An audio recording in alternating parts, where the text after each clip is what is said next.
Hello, hello mga ka-MU! Welcome to Murang Ulam! Isa na naman panibagong dish na napakasarap. Promise! Ito yung mga na-order natin sa mga Chinese restaurants pero kayang-kayang ma-achieve sa sarili nating tahanan. Tara, let's simulan na po natin! Gagamit tayo dito ng isang pirasong chicken breast lang. I-slice ito ng paslant at manipis.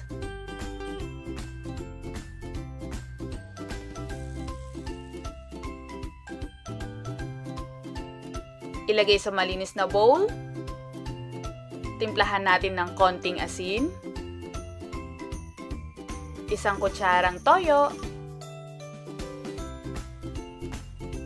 Isang kutsarang oyster sauce. Konting baking soda. At konting sablay, di ba? Mantika yan. Haluing mabuti. At iset aside natin for 20 minutes habang tayo nagpe-prepare ng iba pa nating mga ingredients. Nahugasan na ang mga gulay, ayusin na at linisin ang sitsaro.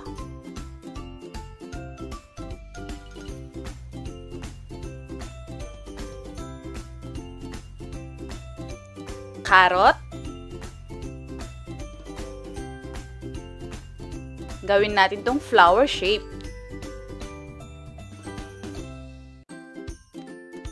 4 cloves of garlic.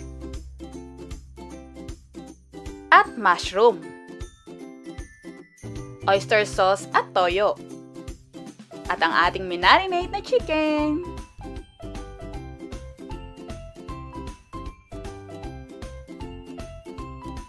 Stir fry muna natin ang ating chicken ng ilang minuto, huwag nating i-overcook dahil manipis ang chicken, madali lang itong maluto.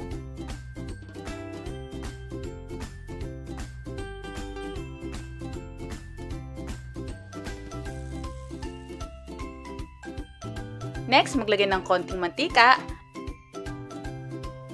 at stir fry din natin ang carrots for about 1 to 2 minutes.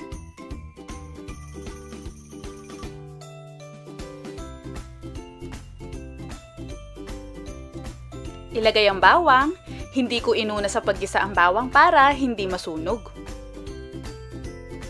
Ilagay ang sitsaro at isabay na rin ang mushroom.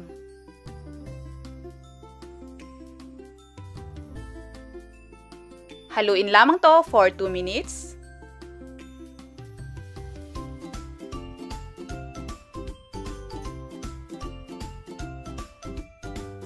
At timplahan na natin ng mga pampalasa natin.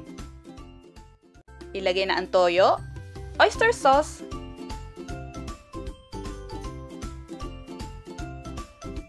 paminta, at kung gusto nyong lagyan ng konting asukal, maaari din naman po. At ilagay na ang ating in-stir fry na chicken kanina. Konting halo at ready to be served! Narito na ang ating stir-fried chicken and mushroom. Mga ka-MU, isa itong Chinese dish na kung tawagin ay Moo Goo Gai Pan. Sa other term ay chicken and mushroom.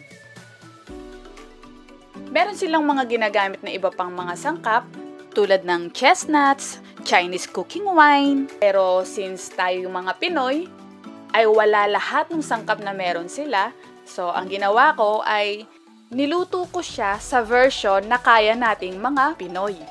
Kaya simple lang ang mga ingredients na ginamit ko. Ang dish na ito ay madalas makita sa mga Chinese restaurants. Simple lang na po pwede nating magawa sa sarili nating tahanan. Napakalambot ng karne ng manok. Ang mga gulay, ang crunchy pa rin nila. Tama-tama ang luto. Huwag niyong i-overcook para masarap pa rin sa pagnata.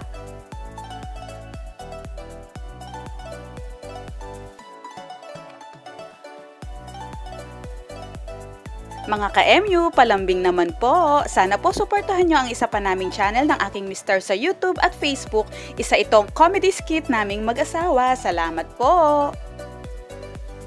Please don't forget to follow Murang Ulam sa ating mga social media accounts. Meron tayong YouTube, Instagram, Facebook page at Facebook group. Join na kayo!